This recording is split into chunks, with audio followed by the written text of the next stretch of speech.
Amanda Garcia Ramos and Antonio Ramos disappeared in Serra do Cipó in June 1999. She was 5 months pregnant. The couple had left Belo Horizonte on a sunny Saturday morning. Antonio was driving their 1997 Volkswagen Gol along the winding road that cuts through the mountainous region of Minas Gerais. Amanda, at 24, held the ultrasound of the baby who was due in October. She smiled while discussing names for the child. They never returned home that night. Amanda's family waited until Monday to contact the authorities. Antonio had a habit of extending trips without notifying anyone, his sister explained to the investigators. However, Amanda always called her mother, Donna Lucia Garcia, every night before going to bed. 2 days of silence worried the family. The blue Gol was found on Tuesday afternoon. A police officer located the vehicle, abandoned on the shoulder of the MG Zezer 10 road, 15 kilometers from the main entrance to the Serra do Cipó National Park. The doors were unlocked. Amanda's bag remained on the passenger seat with documents, money, and credit cards intact. The car showed some strange signs. The key was still in the ignition, but the engine was off. The fuel tank was a quarter full. One of the rear windows had a crack that stretched from the lower right corner to the center of the glass. The side window had small droplets of dried blood. Search teams mobilized 60 volunteers.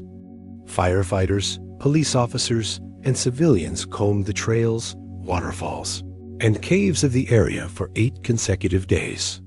Search dogs covered a 5 km radius around the place where the car was abandoned.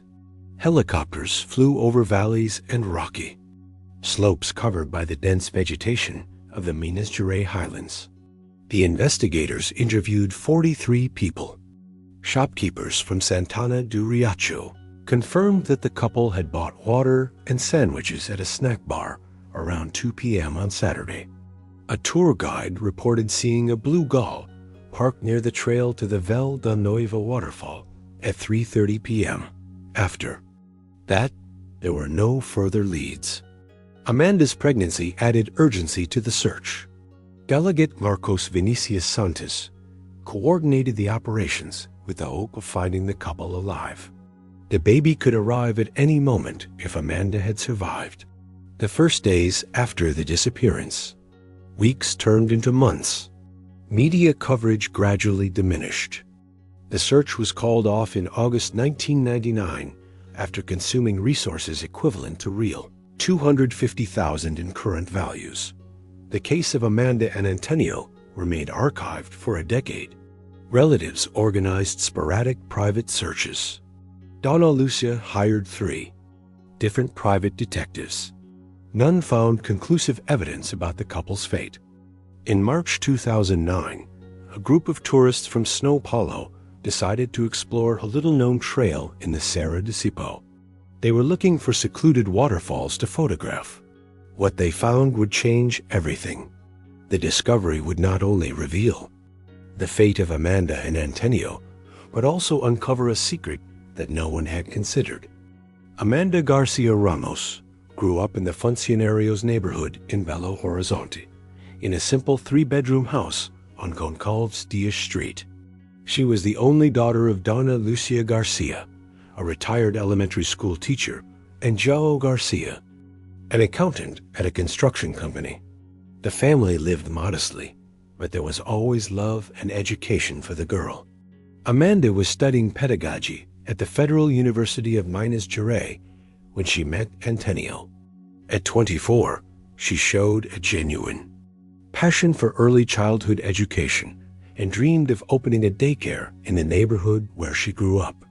College classmates described her as dedicated, caring, and always willing to help those in need.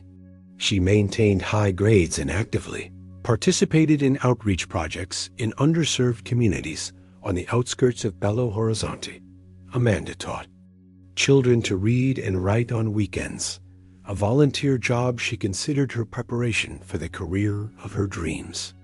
The young woman met Antonio Ramos at a graduation party in December 1997. He was 29 years old and worked as a technician in electronics at a telecommunications company that provided services to the newly privatized Telemar. Antonio had moved to Belo Horizonte 2 years earlier, coming from Governador Valadares, a small city in Minas Gerais where he was born and raised. He lived alone in a rented apartment in the Sagrada Familia neighborhood. Co-workers described him as responsible, punctual, and extremely dedicated to his job. Antonio studied electrical engineering at night, dreaming of starting his own telecommunications company when he graduated. The relationship progressed quickly after the first meeting. Amanda introduced Antonio to her parents in February 1998 on a typical Sunday afternoon with a family lunch. Donna Lucia approved the relationship immediately, impressed by the young man's education and responsibility. Joe Garcia, more reserved by nature, took a few months to fully accept his future son-in-law. The couple married in September 1998 in a simple ceremony at Snow Jose Church in downtown Belo Horizonte. Amanda wore her mother's wedding dress, carefully adjusted by a seamstress from their neighborhood. 50 guests attended the modest but emotional celebration. The honeymoon took place in Campos do Jordão, São Paulo, as a gift from Amanda's parents. After the wedding, Antonio rented a larger house in the Prado Lopes neighborhood. The property had 2 rooms, a spacious living room, a functional kitchen, and a small backyard where Amanda grew herbs and flowers. She decorated the place with green plants, family photographs, and handmade objects purchased at Sunday markets. Amanda discovered her pregnancy in January 1999. The couple celebrated the news with Donna, Lucia, and João on a special Sunday family lunch. Antonio was anxious and happy about becoming a father. He immediately began remodeling the room that would become the nursery, painting the walls a light yellow suitable for either a boy or a girl. The pregnancy was progressing normally with regular medical checkups. Amanda had monthly prenatal visits at the Hospital das Clínicas. Obstetrician Dr. Ricardo Mendes reported no complications or special risks. The baby was developing according to the expected patterns for the gestational age. The couple found out they were expecting a girl in April 1999. Amanda had chosen the name Beatriz, while Antonio preferred Mariana. They playfully debated the final decision, promising to resolve the matter in the last months of the pregnancy. Amanda's mother-in-law, Donna Lucia, subtly suggested the name Esperança in honor of Amanda's late grandmother. The trips to Serra do Cipó began in March 1999 when Antonio read about the region's natural beauty in a travel magazine.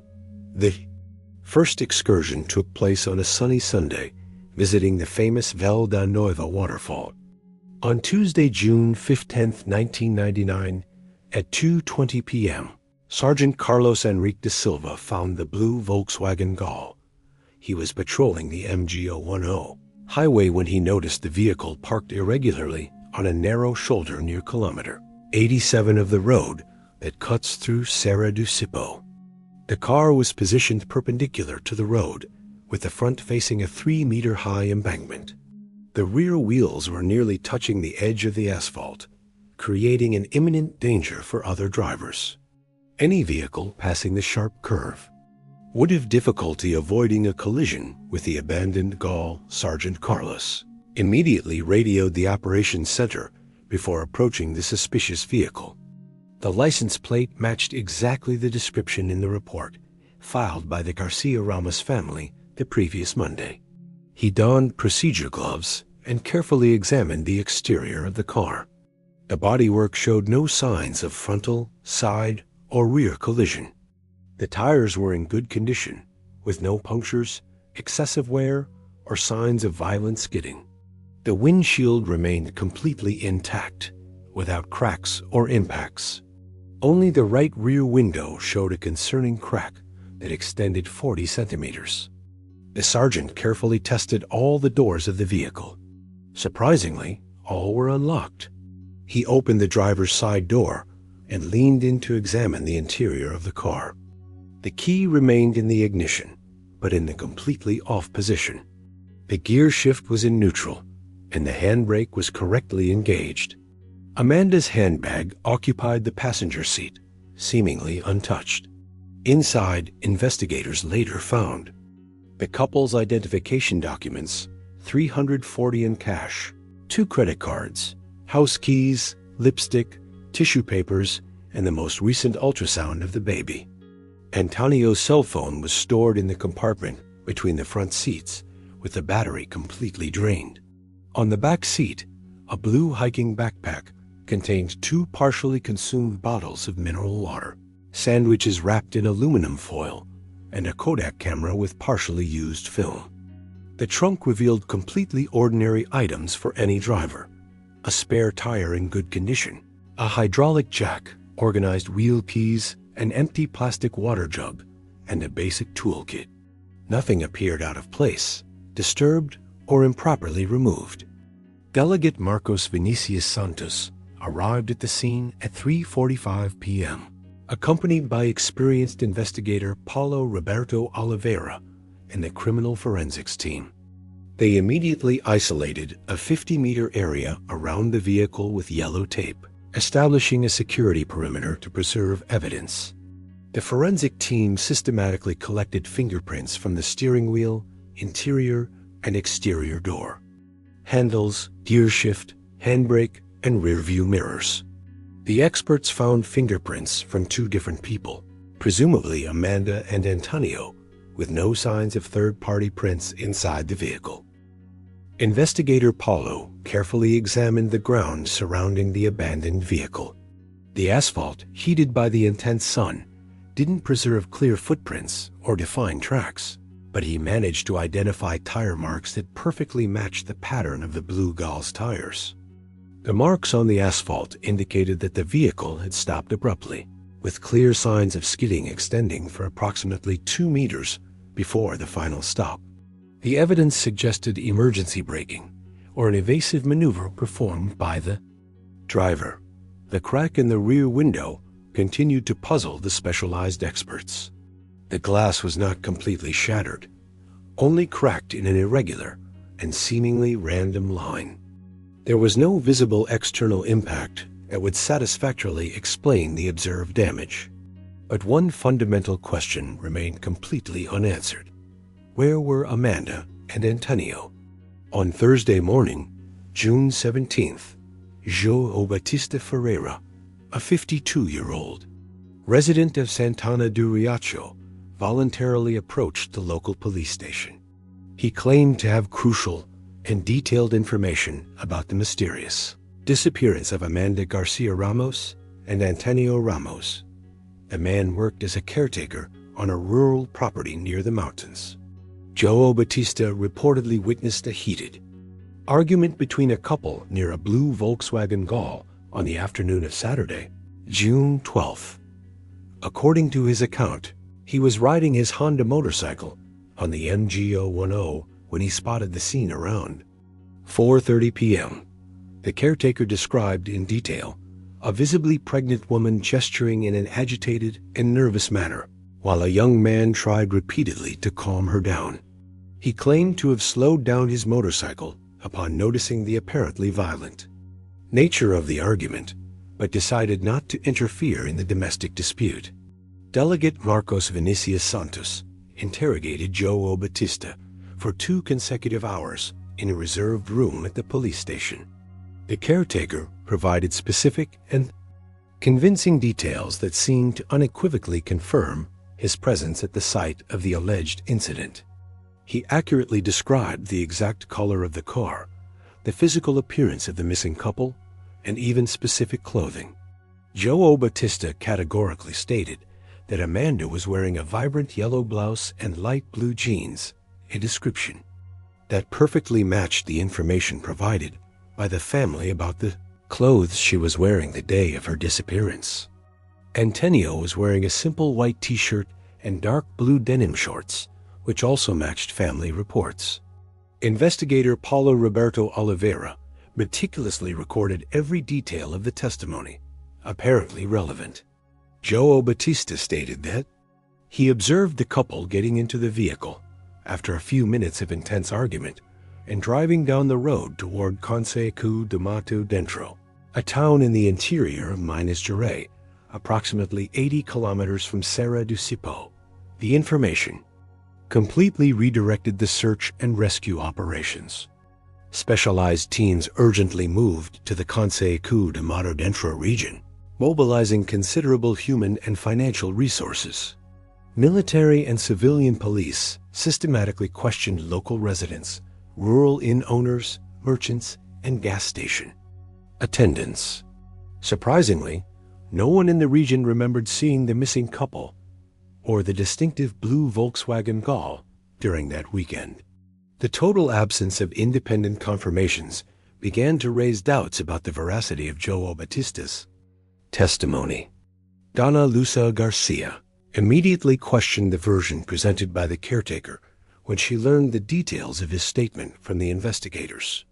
She knew her daughter's personality intimately after 24 years and had never seen Amanda publicly argue, especially during the pregnancy when she was emotionally more sensitive. Antonio Ramos had worked for 2 years at the same telecommunications company without any disciplinary or behavioral issues.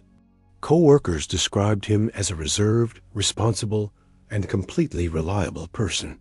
His direct supervisor, Renato Coelho, confirmed that Antonio had never missed work or shown signs of marital stress or personal problems. The couple's marriage appeared genuinely stable, according to unanimous testimonies from close family members and close friends. They had no significant financial debts or serious economic problems. Antonio earned a regular monthly salary of 1,200 reals, a sum sufficient to comfortably cover basic household expenses. Investigator Paulo decided to carefully check the credibility and background of the witness. He discovered that João Batista had a concerning criminal record, including convictions for driving under the influence, disturbing the peace, and 2 registered complaints of sexual harassment against women in the region. The false lead consumed an entire week of valuable investigation, during which genuine tracks might have been permanently lost in the wild terrain of the mountains. Official searches were definitively suspended on August 23, 1999, after 72 consecutive days of complex and fruitless operations. Delegate Marcos Vinicius Santos announced the difficult decision at an emotionally charged press conference at the Santana do Riacho police station. "We have completely exhausted all available human and financial resources," Santos stated to local journalists, reporters from the capital, and devastated family members. "We meticulously searched 450 square kilometers of extremely rugged terrain. We interviewed 127 different people. We followed dozens of seemingly promising leads." The delegate paused dramatically before continuing. "Unfortunately, we were unable to find conclusive evidence regarding the current whereabouts of Amanda Garcia Ramos, Antonio Ramos, and the child she was expecting." Dona Lucia Garcia completely broke down in tears upon hearing the official announcement. She had spent 2 full months visiting the mountains daily, distributing flyers with photographs of the missing couple, and tirelessly talking to tourists, merchants, and locals. Her unwavering hope of finding her daughter alive had kept her emotionally strong, but the suspension of the search represented a devastating and definitive defeat. João Garcia, Amanda's father, sold the family car to raise money and hire the first private detective in September 1999. Luis Fernando Martins, a retired civil police officer with 25 years of experience in criminal investigations, took on a case for a fee of 3,000 reals per month. He solemnly promised to dedicate full time to the search for the truth. Detective Martins meticulously reviewed all police records over 2 consecutive weeks. He identified worrying inconsistencies in the testimonies, collected and significant failures in the collection and preservation of physical evidence. His main technical criticism focused on the improper preservation of the original scene of the vehicle abandonment. The car should have remained isolated for at least 48 hours, not just 4 hours, he wrote categorically in his detailed technical report. Martins re-interviewed merchants and residents of Santana do Riacho, applying more refined investigative techniques. He discovered that Severino Alves, an experienced mechanic and the owner of a local workshop, had worked on a blue Volkswagen Gol with serious cooling system problems on the morning of June 12. The mechanic had not been adequately questioned. During the initial official police investigation, Severino clearly remembered that a young man had asked for water for the overheated radiator around 10:30 a.m. The man was accompanied by a visibly pregnant woman who stayed in the car during the service. This information strongly suggested that Antonio and Amanda had experienced significant mechanical problems before their mysterious disappearance. The persistent overheating of the engine could satisfactorily explain why they abandoned the vehicle in such an inappropriate and dangerous location for other drivers. The private detective spent 3 months exploring this specific line of investigation. He systematically mapped all the mechanic shops and gas stations within a 100-kilometers radius. He talked in detail with mechanics, gas station attendants, and owners of commercial establishments in the region. Inexplicably, no one else recalled attending to or seeing the couple during that fateful weekend. In December 1999, Donna Lucia could no longer afford the private detective's fees. Her retirement as a primary school teacher amounted to only $780 per month. João Garcia had lost his job at the construction company due to his constant absences. While desperately searching for his missing daughter, the Garcia family spent Christmas 1999 in a desolate and melancholic atmosphere.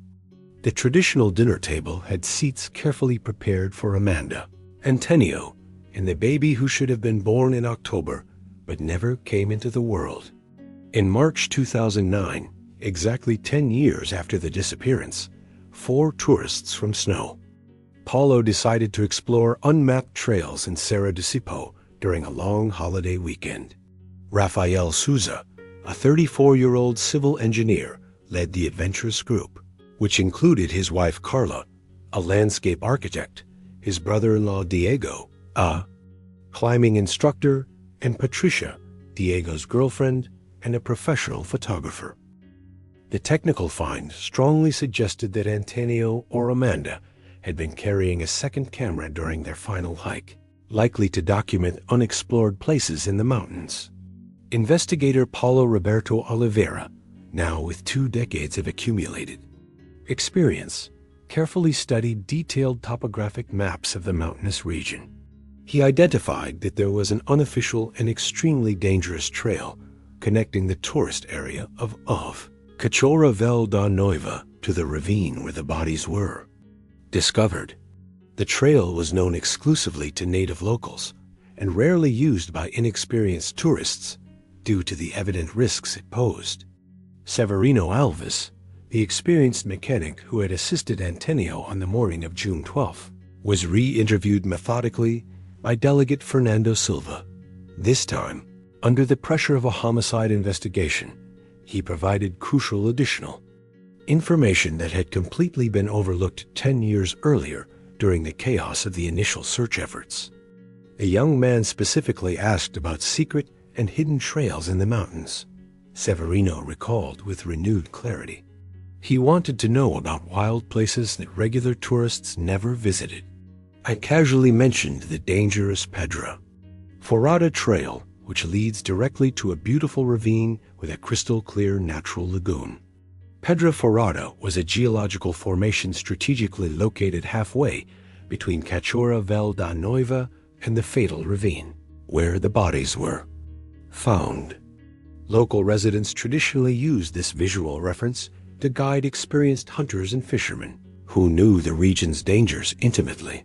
The trail was not listed on any official tourist map, as it was considered extremely dangerous for those without technical mountaineering or climbing experience.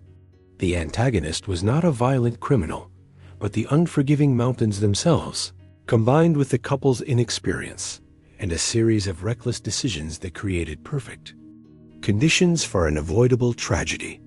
The definitive forensic report, meticulously completed in July 2009, scientifically reconstructed with unquestionable precision the tragic last moments of Amanda Garcia Ramos and Antonio Ramos. The complex, multidisciplinary analysis involved advanced forensic anthropology, specialized legal medicine, environmental geology, and detailed historical meteorology. Dr. Marina Andrade conclusively determined that the deaths occurred on the same day as the initial disappearance, June 12, 1999. The laboratory carbon-14 analysis of the bone fragments scientifically confirmed that the couple had died exactly 10 years ago. The specific preservation of the remains was perfectly consistent with the period of natural decomposition. The National Institute of Meteorology provided detailed historical weather data for that particular Saturday. A severe storm violently struck Serra de Cipó between 1545 and 1715, with destructive winds of 60 kilometers per hour and torrential rain. The accumulated precipitation reached 45 millimeters in just 2 hours, transforming dry trails into deadly traps of mud and slippery rocks. Investigator Paulo Roberto precisely correlated the meteorological data with the chronological photographs found in Antonio's camera. The last image was taken exactly according to the automatic timestamp, just 1 hour before the catastrophic storm began. The photograph reveals dark, threatening clouds rapidly approaching the mountainous horizon. The final scientific reconstruction established the following tragic sequence of events. Amanda and Antonio arrived at the Cachorra Val da Noiva after resolving the radiator overheating problem at Severino Alves Mechanic Shop. The couple peacefully had homemade sandwiches brought from Belo Horizonte near the tourist waterfall.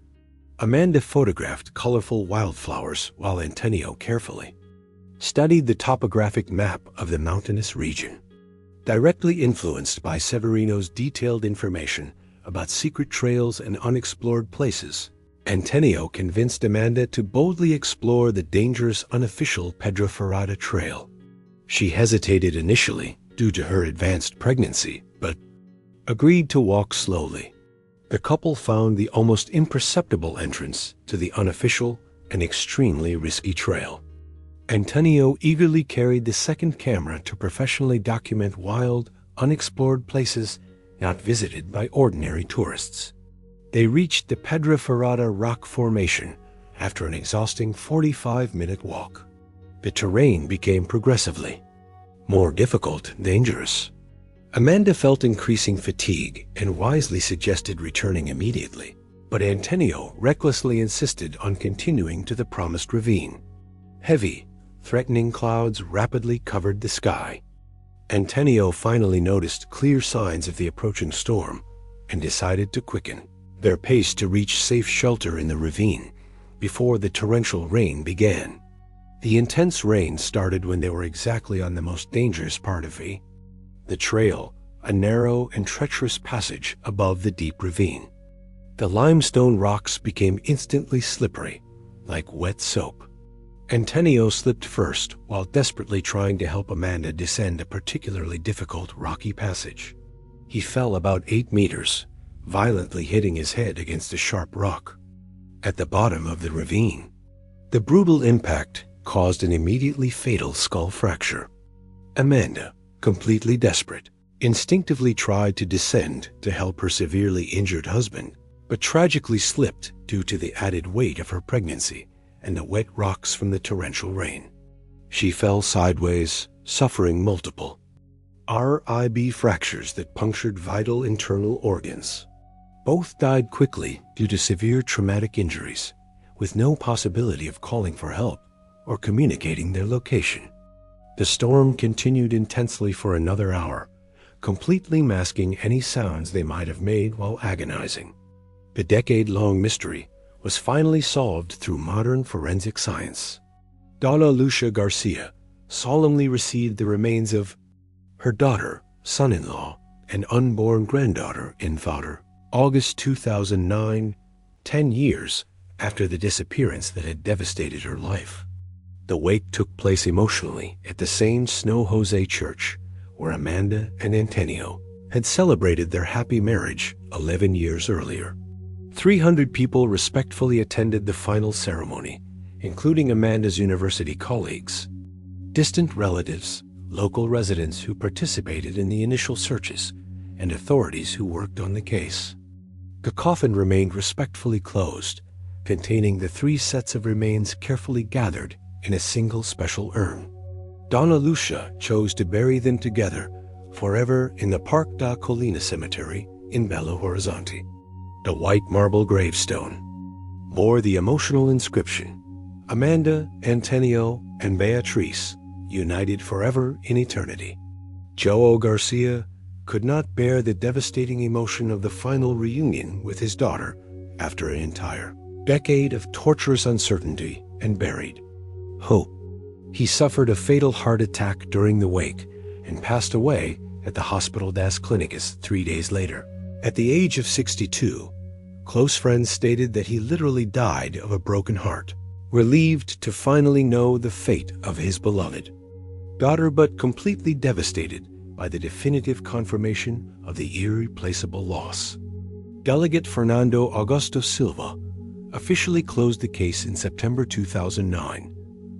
The final technical report of 847 pages categorically concluded that Amanda Garcia Ramos, Antonio Ramos, and their unborn daughter tragically died in an accident during the reckless exploration of an extremely dangerous trail in Serra do Cipó.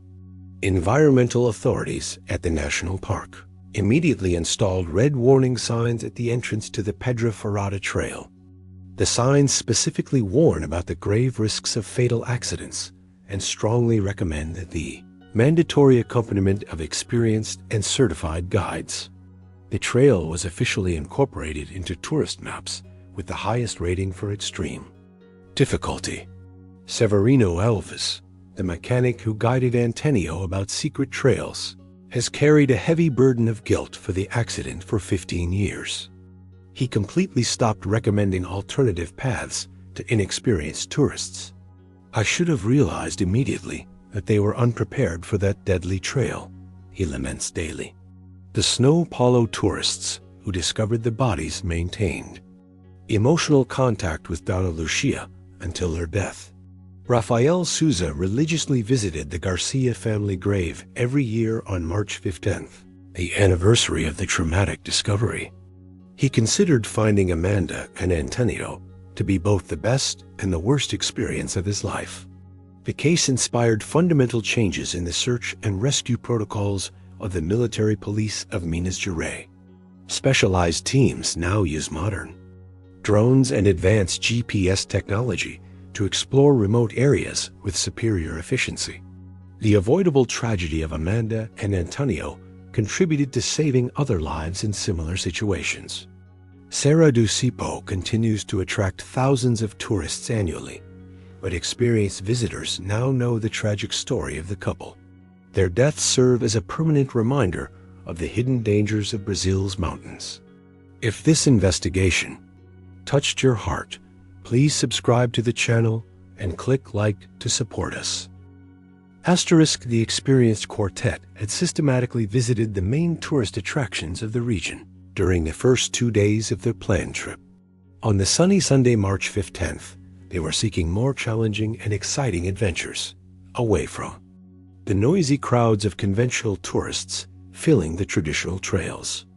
Rafael carefully consulted detailed topographic maps and identified an apparently unexplored area located 12 kilometers away from the main trail, better known to regular visitors.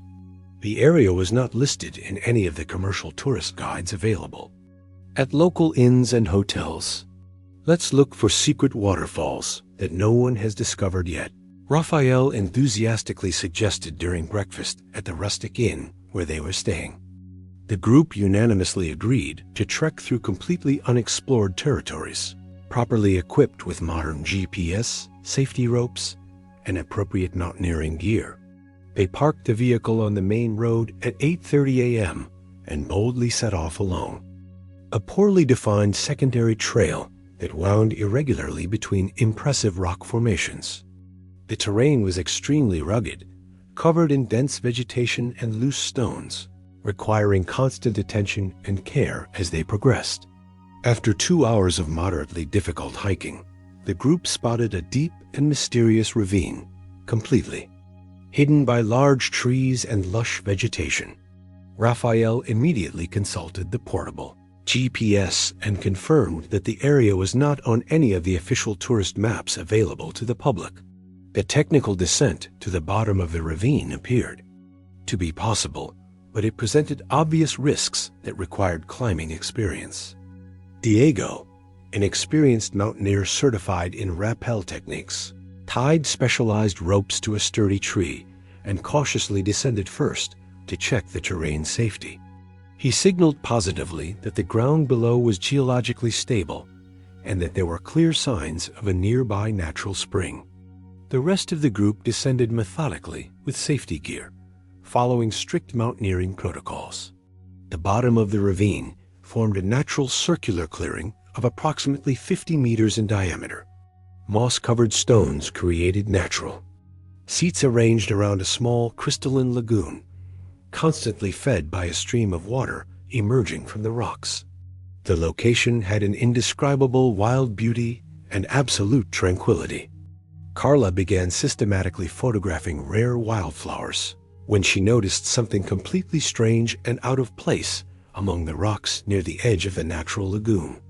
She cautiously approached and discovered fragments of faded blue fabric, worn down by time and constant exposure to the elements. The deteriorated material appeared to have originally been part of a high-quality denim garment. "Raphael, come see this immediately," Carla called out with a worried voice. Raphael carefully examined the suspicious fragments and discovered other objects, semi-buried strategically between decomposed leaves and accumulated natural debris. He identified pieces of dried leather, which appeared to have originally been part of a woman's handbag, and fragments of metal completely rusted by natural oxidation. The group remained in absolute silence for several tense minutes. The atmosphere changed drastically when Diego made a discovery that caused them to instinctively retreat with horror and disbelief. There, partially hidden under dry branches and decomposed leaves, were unmistakably human remains scattered across the ravine's floor. The civil police of Minas Gerais immediately mobilized a large-scale operation on Monday, March 16, 2009. Regional Delegate Fernando Augusto Silva personally took charge of the investigation, replacing Marcos Vinicius Santos, who had officially retired in 2006 after 30 years of service in the institution. Highly specialized teams from the Belo Horizonte Technical Police urgently traveled to Serra de Cipó, bringing modern forensic excavation equipment and advanced criminal analysis technology. The renowned Institute of Identification of Minas Gerais sent 2 forensic anthropology experts to technically coordinate the delicate exhumation of the discovered remains. Dr. Marina Andrade, a forensic anthropologist with a PhD from the prestigious University of São Paulo, took technical leadership of the complex scientific work. She had successfully participated in similar investigations in high-profile disappearance cases in remote, rural areas across various Brazilian states. Her extensive professional experience would be absolutely critical to scientifically decipher what really happened to Amanda Garcia Ramos and Antonio Ramos in that isolated location. The first technical step involved the detailed topographic mapping of the scene using precision equipment. Criminal experts systematically divided the area into geometric quadrants of exactly 1 square meter, photographing and cataloging each fragment. found. They used specialized archaeological brushes and delicate surgical tools to fully preserve microscopic evidence that could definitively clarify the circumstances and causes of death. Dr. Marina scientifically identified two completely distinct sets of human bones scattered across the designated area. The first set, more robust and developed, unequivocally belonged to an adult male, approximately 1.75 meters tall in adulthood. The second set exhibited anatomical characteristics perfectly compatible with a young woman of medium height and delicate bone structure, consistent with an age range between 20 and 25 years. The most impactful and emotionally devastating discovery occurred on the tense afternoon of Tuesday, March 17th. Among the smaller bones carefully catalogued, the specialized technical team found the remains of a human fetus with gestational development, clearly compatible with 5 months of pregnancy. The scientific finding unequivocally confirmed that Amanda was indeed pregnant when she died in that remote location, fully corroborating crucial information from the original investigation, carried out 10 years earlier by the police authorities. Deteriorated fabric fragments allowed the specialists to partially reconstruct how the couple was dressed during their final moments of life. Recognizable pieces of a yellow blouse exactly matched the detailed description provided by Amanda's grieving family about her favorite clothes. Decomposed remains of a white men's t-shirt and dark denim shorts perfectly matched what Antonio Ramos typically wore during recreational outings and leisure activities on weekends. Amanda's deteriorated handbag, although severely damaged by time and the elements, still contained identifiable and emotionally significant personal items. In addition to the wedding ring initially discovered by the Snow Paulo tourists, specialized experts carefully recovered a thin gold necklace with a delicate heart-shaped pendant. The necklace had been a romantic gift from Antonio on their first anniversary of dating, according to later confirmation from the Garcia family. The varying preservation state of the bones intrigued the experienced forensic experts. Dr. Marina technically explained that the specific environment in the ravine, naturally protected from direct sunlight and maintaining constant moisture, had significantly accelerated the natural decomposition of the organic soft tissues. Paradoxically, these same environmental conditions preserved the resistant bone structure of the human skeletons relatively well. The true antagonist of this human tragedy wasn't a specific person with criminal intentions, but rather a fatal convergence of natural circumstances and reckless decisions that tragically aligned on the sunny Saturday of June 12, 1999. The meticulous scientific reconstruction of Amanda and Antonio's last moments revealed a devastating sequence of events that no one had previously considered.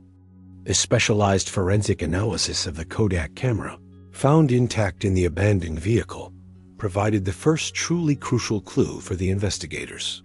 14 photographs from the last film used clearly depicted the complete trajectory of the couple through Serra do Cipó during that fateful day.